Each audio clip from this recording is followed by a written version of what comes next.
Hello my dear students, Gayatri Vidya Mandir Uchch माध्यमिक विद्यालय सांचौर जिला जालौर के हमारे YouTube चैनल पर आप सभी का फिर से स्वागत है।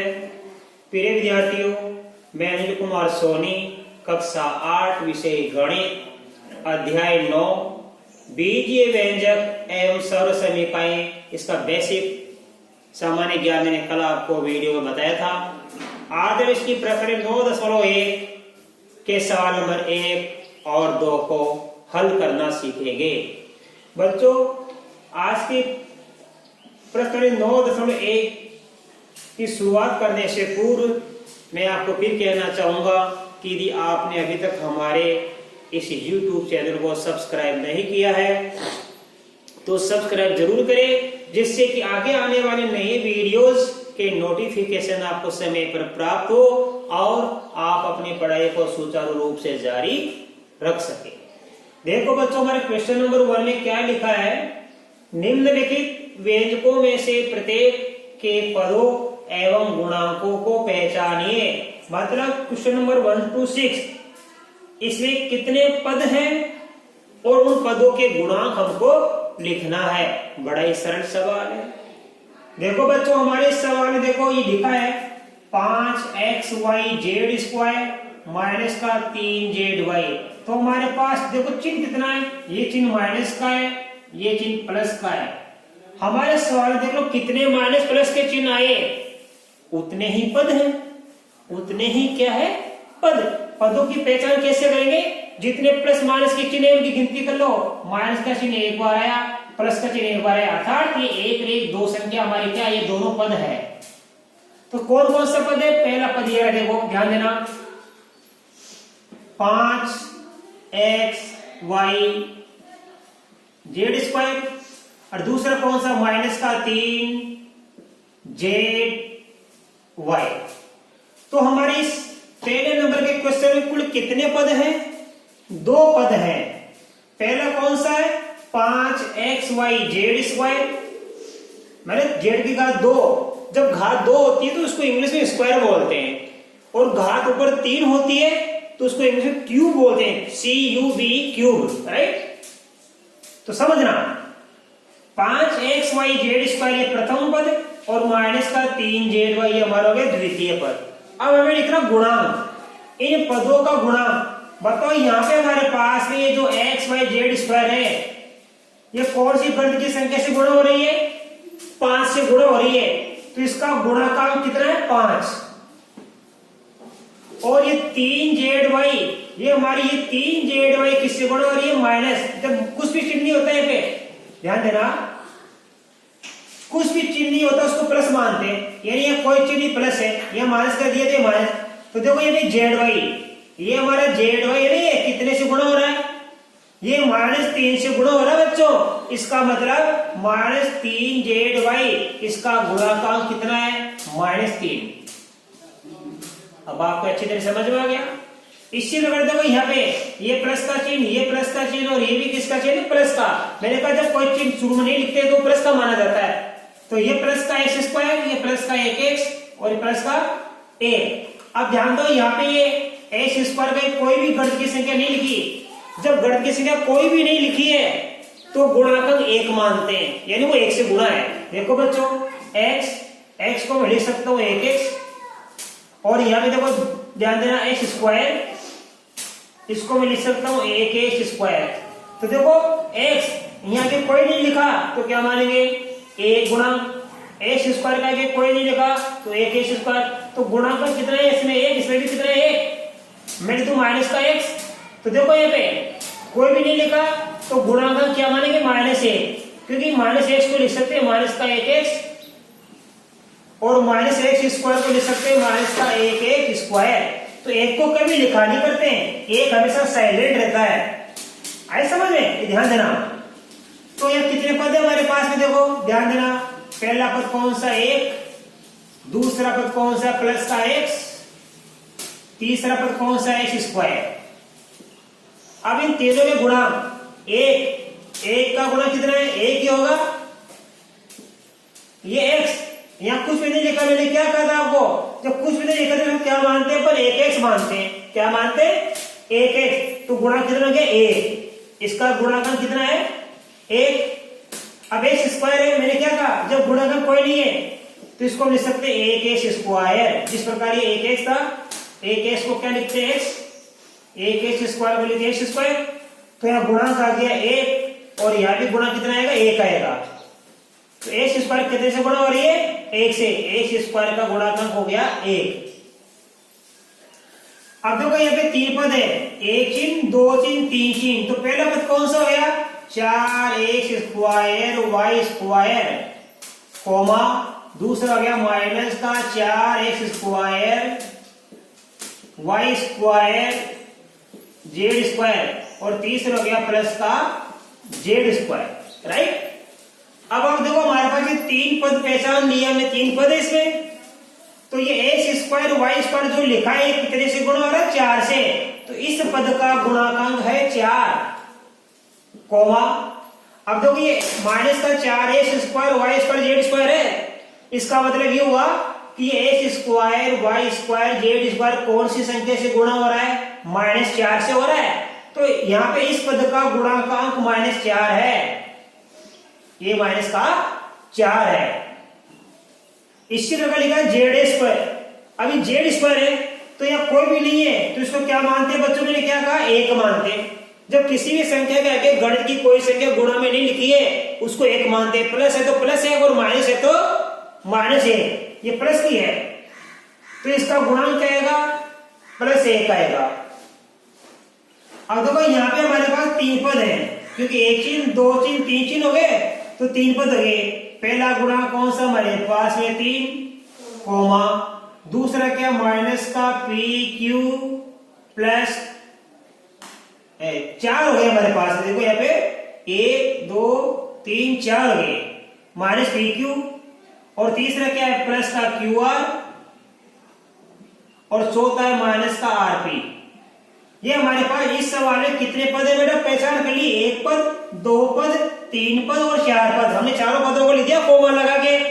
अब देखो 3, तो गण की जो संख्या बचती है वो उसका गुणांक तो 3 ही होता है, तो 3 का गुणांक तो कितना आएगा? 3 ही आएगा। अब ये माइनस का PQ, तो माइनस का PQ को क्या ले सकते हैं हम? माइनस का 1 PQ। क्या ले सकते हैं? माइनस का 1 PQ। तो ये -1 आ गया गुणांक। इस PQ का गुणांक कितना आ गया? -1 आ गया। इसका गुणांक क्या लिख दिया मैंने। अब प्लस का QR, यानी QR का कि कोई संख्या गुणा में नहीं है तो गुणांक हम 1 मानेंगे। प्लस की लिखी है तो +1 लिखेंगे। अब देखिए माइनस का RP है, तो यहां पे गुणांक क्या आएगा? -1। यह आएगा माइनस का 1, क्योंकि यहाँ कोई गुणांक नहीं है तो गुणांक संख्या मानेंगे 1। चिन्ह माइनस का है तो -1 आ गया गुणांक। चिन्ह प्लस का है तो गुणांक प्लस का 1 आ गया। चिन्ह माइनस का है तो गुणांक किसका आ गया? -1 हमें प्राप्त हो गया। अब देखो बच्चों इसी प्रकार यहाँ पे एक चिन्ह, दो चिन्ह और तीन चिन्ह है बच्चों। इसका 3 पद प्राप्त हो गए। पहला पद कौन सा प्राप्त हुआ? x/2। दूसरा कौन सा प्राप्त हुआ? y/2। और तीसरा कौन सा प्राप्त हुआ? माइनस का xy। तो इस सवाल में पदों की पहचान हमको बच्चों हो गई। ये 3 पद हमको प्राप्त हो गया, x/2, दूसरा y/2, तीसरा माइनस का xy। कोमा लगा देना। 3 पद प्राप्त हो गया अलग अलग। अब देखो यहाँ पे x/2 है, समझना। इस x/2 को कैसे लिख देने को? यहां से x/2,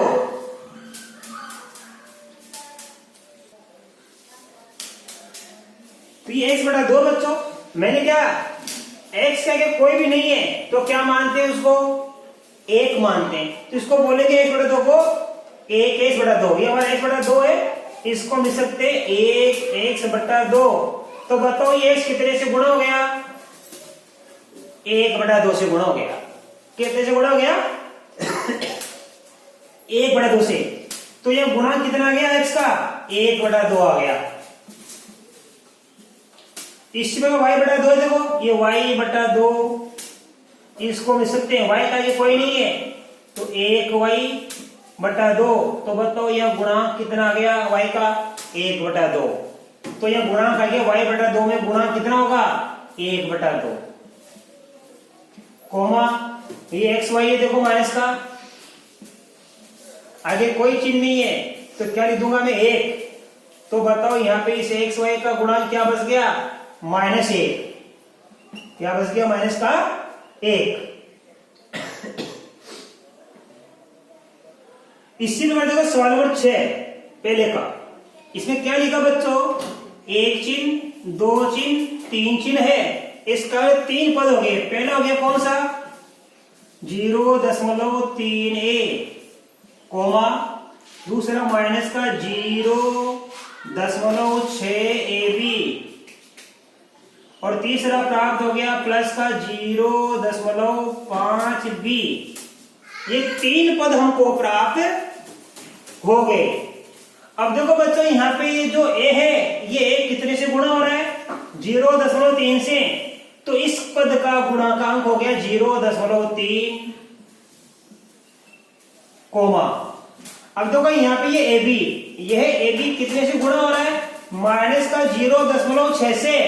तो यहाँ पे इस पूरे का गुणांक क्या प्राप्त हो गया? -0.6, कोमा। अब देखो यहाँ पे तीसरे लिखा प्लस का 0.5b। तो यहाँ b कितने से गुणा हो रहा है? 0.5 से। तो यहाँ पे 0.5b का गुणांक यानी गुणकांक कितना प्राप्त हो गया? 0.5। इस प्रकार ये हमने पूरी सवाल नंबर 1 के सभी 6 सवालों में पदों की पहचान कर ली और उनके गुणांक भी हमने लिख दिए बच्चों।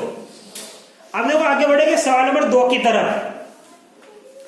सवाल नंबर 2 में क्या लिखा है? बहुपदों को एकपदी, द्विपद, त्रिपद में वर्गीकृत करो। तो देखो कैसे करेंगे? एकपदी यानी जिसमें एक ही पद मैंने कल आपको सिखाया था। अब देखो इसमें एक पद कौन कौन सा है? हम छाट लेंगे 1000। तो एक पदी कौन सा प्राप्त हुआ हमको? ये 1000। और छाटिए कौन कौन से यहाँ पे प्राप्त हो रहे जिसमें एक ही संख्या है? हमारे पास देखो हम छाटेंगे बच्चों PQR,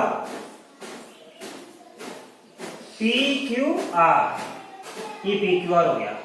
तो हमारे पास ये 1000 वाला एक पदी है और PQR वाला भी एक पदी। इसमें एक की संख्या इतनी बड़ी है, एक ही संख्या है। पदों की पहचान कैसे करते हैं? मैंने कहा चिन्हों के हिसाब से। कितने चिन्ह होते हैं सवाल में? संख्या व्यंजक में उतने पद होते हैं। यहाँ पे एक ही चिन्ह है तो एक पद, यहाँ पे एक ही चिन्ह है तो एक पद। अब देखो यहाँ पे अच्छा देखो आप, ये x + y है, यह कितने चिन्ह है? ये प्लस का और ये प्लस का, दो चिन्ह आ गया प्लस के, तो ये द्विपदी हो गया। ये क्या हो गया? द्विपदी। तो ये लिखेंगे द्विपदी, ये x + y। आगे तो क्या चिन्ह? 1, 2, 3 और ये 4, इसमें 4 चिन्ह आ गए बच्चों। हमें छाटना एक पदी, यहां लिखेंगे, द्विपद वाला यहां लिखेंगे और 3 पद वाला यहां लिखेंगे, और जिसमें 3 से अधिक पद आ जाए वो यहां लिखेंगे अन्य श्रेणी में, राइट। तो यहां पे देखो एक चिन्ह, 2 चिन्ह, 3 चिन्ह, 4 चिन्ह आ गया। तो ये क्या? 4 पद हो गए इसमें 4 पद हो गए बच्चों। तो यहां लिखना अन्य श्रेणी में ये संख्या x प्लस का x² प्लस का x³ प्लस का x4, ये हमारा क्या हो गया? ये हमारा प्राप्त हो गया अन्य श्रेणी में। न तो एक पदी है, न द्विपद है, न त्रिपद है, ये अन्य पदों में आ गया, अन्य श्रेणी में। आगे बढ़ो देखो बच्चों, यहाँ पे 1 चिन्ह, 2 चिन्ह, 3 चिन्ह आ गया। इसका मतलब ये 3 पद हो गया। ये कौन सा हो गया? त्रिपद। यहां लिखेंगे 7 प्लस का y प्लस का 5x, ये आ गया। आगे बढ़ जाओ, ये माइनस का चिन्ह, ये प्लस का चिन्ह, तो 2 बार आ गया चिन्ह। 2 बार चिन्ह आने का मतलब द्विपद है बच्चों, द्विपद, ये द्विपद। तो यहां लिखेंगे बच्चों 2y माइनस का 3y²। अब आगे बढ़ो, 1 चिन्ह, 2 चिन्ह और 3 चिन्ह आ गया। तो ये हमारा त्रिपद हो गया। ये त्रिपद में लिखेंगे हम, कोमा। 2y माइनस का 3y स्क्वायर प्लस का 4y क्यूब लिख दिया अपन ने। आगे बढ़ जाओ, प्लस ये माइनस ये प्लस, कुल 3 चिन्ह हो गए, तो ये त्रिपद में आएगा बच्चों। किसमें आएगा? ये त्रिपद में। 5x माइनस का 4y प्लस का 3xy, ये लो। ये माइनस का चिन्ह, ये प्लस का चिन्ह, इसमें इस व्यंजक में 2 बार आ गया चिन्ह, तो ये द्विपद है। इसको द्विपद में लिखना, 4z माइनस 15z स्क्वायर। आगे बढ़ो, देखो 1 चिन्ह 2 चिन्ह 3 चिन्ह 4 चिन्ह आ गया। जब 4 चिन्ह आ गया तो इसमें 4 पद हो गए, न तो ये एक पदी, न द्विपद हो, न त्रिपदी है, तो इसको लिखेंगे अन्य श्रेणी में। इसको लिखेंगे अपन अन्य श्रेणी लिखेंगे बच्चों। AB plus BC plus CD plus DA। ठीक है, ये PQ और हमने पहले बताई दिया आपको। देखो जरा, क्योंकि इसमें एक ही चिन्ह है तो ये एक पदी में आ गया। आगे बढ़ो इसके सवाल में, 1 और 1 2 चिन्ह है तो ये द्विपदी हो गया। इसको द्विपदी में लिखेंगे, देखो बच्चों, p² plus PQ square, coma. अब देखो 1 और 1 2 चिन्ह है तो ये द्विपदी में लिखेंगे इसको। 2 चिन्ह का मतलब 2 पदी, 1 चिन्ह का मतलब 1 पदी, 3 चिन्ह का मतलब 3 पदी, 4 चिन्ह का मतलब 4 पदी। 3 चिन्ह से अधिक होते हैं उसको अन्य श्रेणी में लिख देते हैं अपन। तो ये 1 और 1 2 चिन्ह, 1 चिन्ह 2 बार आ गया तो इसको द्विपद में लिखेंगे बच्चों। 2p plus 2q। इस प्रकार ये हमारा क्या प्राप्त हो गया? हमने इसका वर्गीकरण कर दिया, एक पदी, द्विपदी, त्रिपदी और अन्य श्रेणी में हमने इसको क्लासिफिकेशन या वर्गीकरण कर दिया। तो बच्चों मैं आशा कर सकता हूं कि आज आपको प्रश्नावली 9.1 बीजीय व्यंजक एवं सर्व समीकरण, इसका मैंने सवाल नंबर 1 सिखाया, सवाल नंबर 2 सिखाया, और ये आपको बड़ी अच्छी तरीके से समझ में आया होगा। सवाल नंबर 1 में तो हमने को क्या पदों की पहचान करनी थी और उन पदों के गुणांक लिखने थे। सवाल नंबर 2 में हमको एक पदी, द्विपदी और त्रिपद में वर्गीकरण करना था, छांटना था कि एक पद, द्विपदी और त्रिपदी कौन कौन से व्यंजक हैं। इनके अलावा जो बच गए उनको अन्य श्रेणी में दिखाना था। तो बच्चों आगे के सवाल में आपको कल के वीडियो में सिखाऊंगा। तब तक के लिए धन्यवाद।